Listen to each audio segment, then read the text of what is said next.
कहानी की शुरुआत होती है एक रात को जब जोरों की बरसात हो रही थी। तभी पुलिस वालों ने सड़क पर एक ट्रक को रोका। उसमें एक औरत थी जो अपना ड्राइविंग लाइसेंस घर पर ही भूल गई थी। उसका पूरा ट्रक ढेर सारे कुत्तों से भरा हुआ था। इसके बाद हम एवलिन नाम की एक लड़की को देखते हैं जिसे रात को फोन आया और उसे तुरंत ही ऑफिस के लिए निकलना पड़ा। इसीलिए उसने अपने बच्चे को अपनी माँ के पास सुला दिया। फिर एवलिन पुलिस स्टेशन पहुंची जहां उसे उस ट्रक वाली औरत से पूछताछ करने के लिए बुलाया गया था। वो खिड़की के पास सिगरेट पी रही थी और उसकी पीठ से खून बह रहा था। जब वो औरत पीछे मुड़ी तो एवलिन ने देखा कि ये तो एक आदमी था जिसने अपना मेकअप करके भेस बदला था। एवलिन ने कहा कि पूछताछ के बाद ही फैसला किया जाएगा कि उसके साथ क्या होना चाहिए। उस आदमी ने अपना नाम डगलस बताया और जब एवलिन ने पूछा कि उसके बच्चे हैं तो डगलस ने कहा कि मेरे सैकड़ों बच्चे हैं। फिर उसने अपने कुत्तों के साथ अपने प्यार की कहानी सुनानी शुरू की। बचपन में उसके पिता शिकारी कुत्तों को पालते थे। उसके पिता और बड़ा भाई दोनों ही काफी गुस्सैल किस्म के थे। हालांकि उसकी माँ उससे बहुत प्यार करती थी पर अपने गुस्सैल पति के सामने वो भी कुछ खास बोल नहीं पाती थी।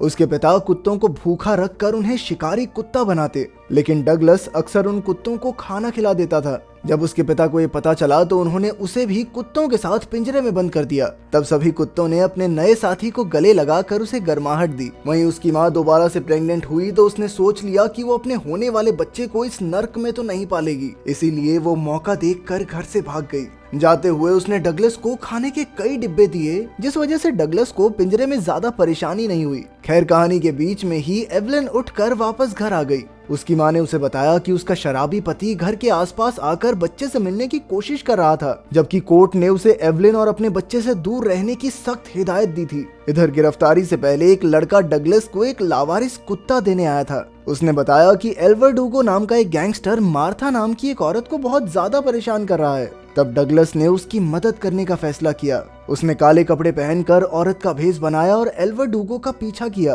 फिर उसने अपने कुत्ते को फोन देकर भेजा और वो सीधा एल्वर्डुगो के पास पहुंचा। जब एल्वर्डुगो ने फोन पर बात की तो डगलस ने अपने दूसरे कुत्ते को इशारा किया और उसने एल्वर्डुगो से कहा कि अगर तुमने मार्था का पीछा नहीं छोड़ा तो मेरा कुत्ता भी तुम्हें नहीं छोड़ेगा। आखिरकार एल्वर्डुगो मान गया और पहला कुत्ता फोन लेकर चला गया। एल्वर्डुगो ने अपने गुंडों को कुत्तों का पीछा करने का हुक्म दिया पर वो उन्हें कहीं नहीं मिले। इधर एवलिन डगलस के घर की तलाशी लेने पहुंची, जो किसी जंग के मैदान से कम नहीं लग रहा था। वहां से लौटकर वो फिर से डगलस से मिली और उसकी कहानी सुनी, जहां उसके भाई ने उसके पिंजरे पर डॉगमैन का झंडा लगा दिया था। डगलस ने बताया कि एक दिन उसके भाई ने उसे कुछ कुत्तों को छिपाते हुए देख लिया, जिसके बाद उसने तुरंत ही अपने पिता से शिकायत कर दी। उसके पिता गुस्से में बंदूक लेकर आए तो डगलस पागल होकर कुत्तों की तरह भौंकने लगा। जल्द ही सभी कुत्ते गुस्से में पिंजरा काटने लगे। उसके पिता ने अचानक से डगलस पर गोली चला दी और वो नीचे गिर गया। इसके बाद उसका भाई तुरंत अपने पिता को अंदर ले गया। इधर डगलस ने अपनी कटी हुई उंगली एक लिफाफे में डाली और एक कुत्ते को पुलिस की गाड़ी दिखाकर उन्हें उंगली देने को कहा। कुत्ता लिफाफा लेकर भाग गया और काफी समय भटकने के बाद उसे पुलिस की गाड़ी मिल ही गई। कटी हुई उंगली देखकर पुलिस वाले कुत्ते के पीछे आए और डगलस के घर पहुंचकर उन्होंने उसके पिता और भाई को गिरफ्तार कर लिया। उन्होंने डगलस को उठाया पर वो चलने की शक्ति खो चुका था। असल में वो गोली उसकी उंगली काटकर सीधा दीवार पर लगी और फिर उसकी रीढ़ की हड्डी में घुस गई।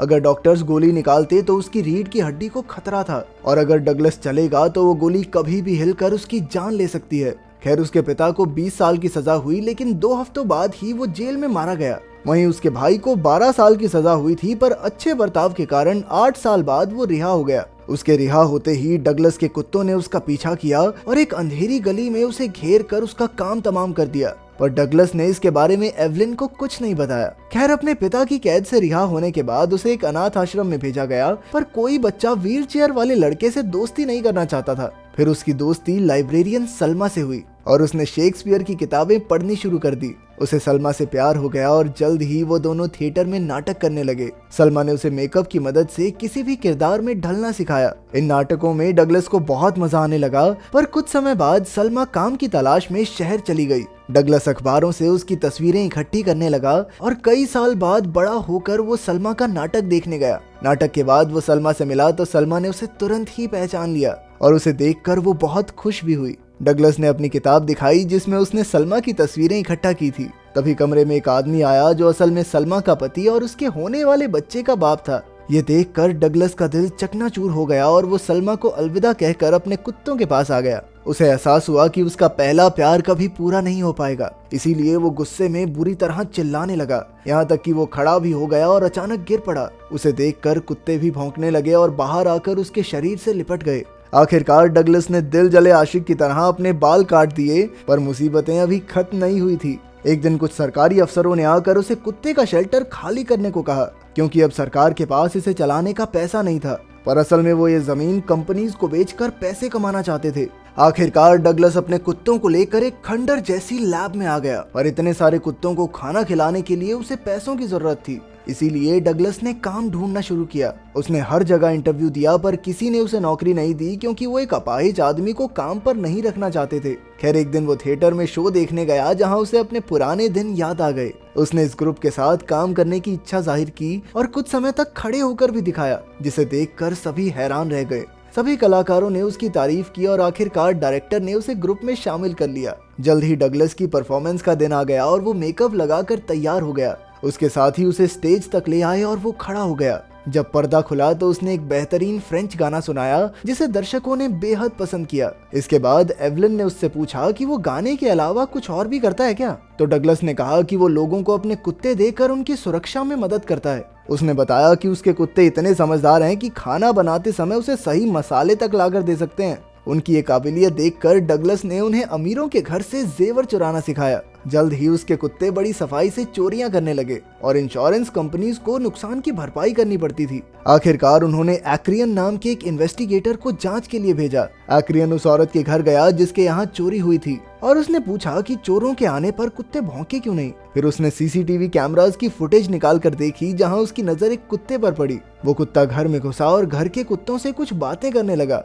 फिर वो चुपके से हीरो का हार चुरा कर भाग गया। तभी एक्रियन को एक दूसरी चोरी की याद आई और उसकी फुटेज में भी यही कुत्ता था। एक्रियन ने देखा कि ये कुत्ता चोरी करके एक वैन के पास गया, जिसका ड्राइवर कोई व्हील चेयर वाला आदमी था। इस वैन का नंबर निकाल कर आखिरकार वो डगलस तक पहुंच गया, पर एक्रियन ने उसे पुलिस के हवाले न करते हुए खुद उससे मिलने एक क्लब में गया, जहां डगलस भेस बदल कर गाना गा रहा था। उसकी परफॉर्मेंस के बाद एक्रियन उससे मिला और उसे खाने पर बुलाया, पर डगलस ने इसके लिए इनकार कर दिया। खैर बाद में एक्रियन उसका पीछा करते हुए उसके घर तक पहुंच गया, पर वो ये नहीं जानता था कि यहाँ भी सीसीटीवी कैमरास लगे हैं। डगलस ने अपने कुत्तों को पहले से ही तैयार रखा था। अचानक एक्रियन ने बंदूक निकाली और डगलस से सारे चोरी किए हुए जेवर मांगे। उन्हें पाकर वो खुद अमीर होना चाहता था। डगलस ने उसे तिजोरी का पासकोड बता दिया और एक्रियन सारे जेवर लेकर जाने लगा, पर अचानक डगलस ने उसे डिनर के लिए रुकने को कहा। एक्रियन मान गया, पर वो क्या जानता था कि आज रात को कुत्तों का डिनर वही बनने वाला है।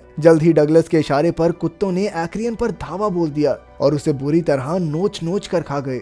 फिर एक दिन जब डगलस ने परफॉर्मेंस के लिए मैरिलिन मोनरे का भेस बनाया, तो एल्वर डूगो के गुंडों ने उसके अड्डे पर हमला कर दिया। उन्हें खबर मिली थी कि उस दिन डगलस के कुत्तों ने ही एल्वर डूगो पर हमला किया था। जब डगलस ने गोली की आवाज सुनी तो उसने अपने कुत्तों के सामने जंग का ऐलान किया और उसने खुद भी एक बंदूक उठा ली। फिर उसके कुत्ते गुंडों को घर में मौजूद अलग अलग जगहों पर ले गए। उन्होंने किसी को बिजली के झटकों से तो किसी को गड्ढे में गिराकर मार डाला, किसी को रस्सी से लटका दिया तो किसी को कच्चा चबा गए। इधर डगलस भी अपनी बंदूक से गुंडों का सफाया कर रहा था, पर पीछे से कुछ गुंडों ने उस पर हमला करके उसे जख्मी कर दिया। अब एल्वर डूगो ने दीवार पर गोलियों की बारिश करके दीवार ही गिरा दी। फिर वो डगलस को गोलियों से भूनने ही वाला था कि एल्वर डूगो की गोलियां खत्म हो गई। तब डगलस ने अपना गिलास उठाकर कुत्तों को इशारा किया और उन्होंने एल्वर डूगो का नामो निशान मिटा दिया। इसके बाद जब पुलिस वालों ने उसे गिरफ्तार किया तो उसने कहा कि ये सारे कुत्ते उसके बच्चों जैसे हैं। उसने कुत्तों को इशारा किया और सभी ट्रक से निकलकर भाग गए। अंत में एवलिन ने उससे पूछा कि तुमने अपनी कहानी मुझे क्यों बताई,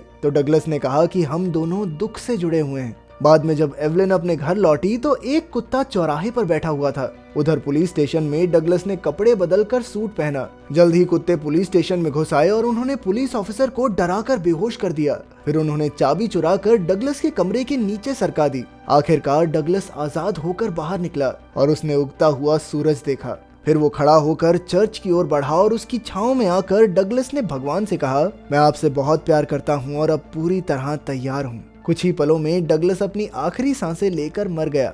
असल में उसके चलने पर रीढ़ की हड्डी में लगी वो गोली हिल गई जो सीधा जाकर उसके शरीर के एक जरूरी अंग में लग गई। इसके बाद उसके सभी कुत्तों ने अपने मरे हुए मालिक को घेर लिया और पहले की तरह उससे लिपट गए। वहीं दूसरी ओर एवलिन अपने बच्चे को सुला रही थी और अचानक उसने देखा कि घर के बाहर एक कुत्ता बैठा था। वो समझ गई कि ये डगलस की तरफ से एक आखिरी तोहफा था जो उसने एवलिन और उसके बच्चे को उसके शराबी पति से बचाने के लिए भेजा था। अगर वीडियो पसंद आई तो लाइक कर देना, चैनल को सब्सक्राइब कर देना। मिलते हैं अगली वीडियो में।